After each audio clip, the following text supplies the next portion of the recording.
One of those things you never forget. January 1990, Phoenix Gold MS-250. A few months later, May 1990. Wow. 300ZX with guess what? Amps inside.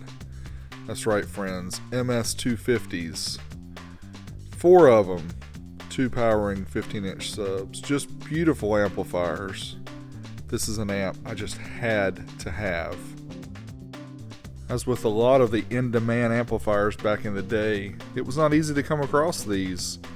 Here we can show you the MS-250. The retail price jumped up from $399 to $479 in a very short amount of time. These were in extremely high demand and not easy to find.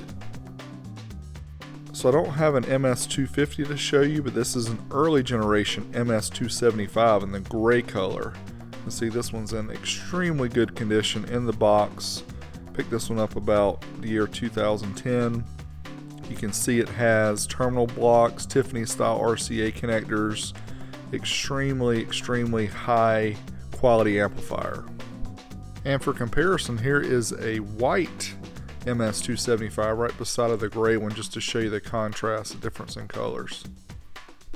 Now the MS-275s were available with a plexi bottom. This is an aftermarket plexi bottom on this particular amplifier, but you can just see why people would want a plexi bottom on these amps back in the day.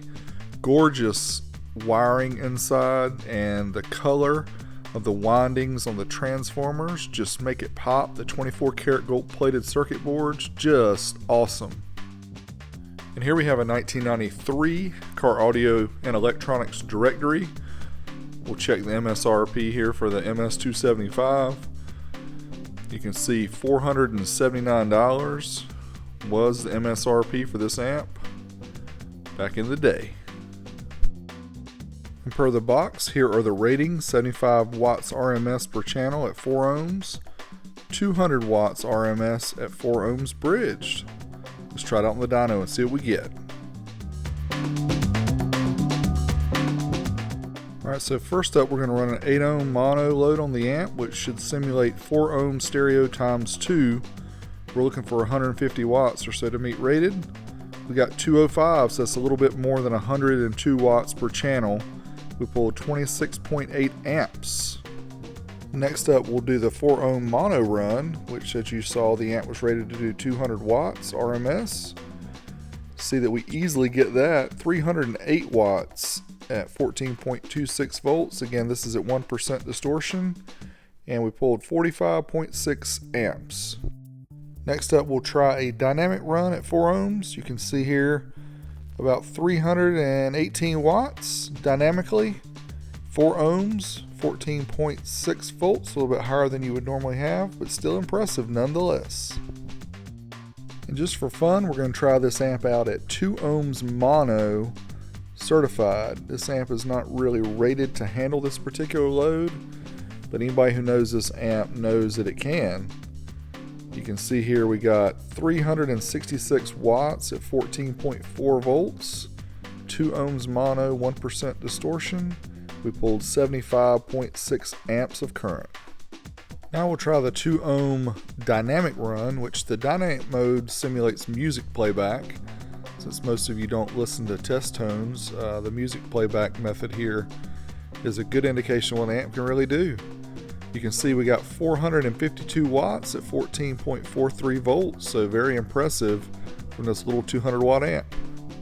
And just to push it even more, we tried a 1.6 ohm mono load dynamically on this MS-275, and wow, check this out, 476 watts, almost pushed 500 watts at 1.6 ohms mono. Very impressive. Now here's a test I say don't try at home, but I tried it for you. 1 ohms mono, Phoenix Gold MS-275. So it hit 325 watts, and then it kind of shuts the amp off, and you'll see here this excellent built-in protection circuitry lights up the overload light to tell you, hey dummy, you need to hook up the correct speaker load.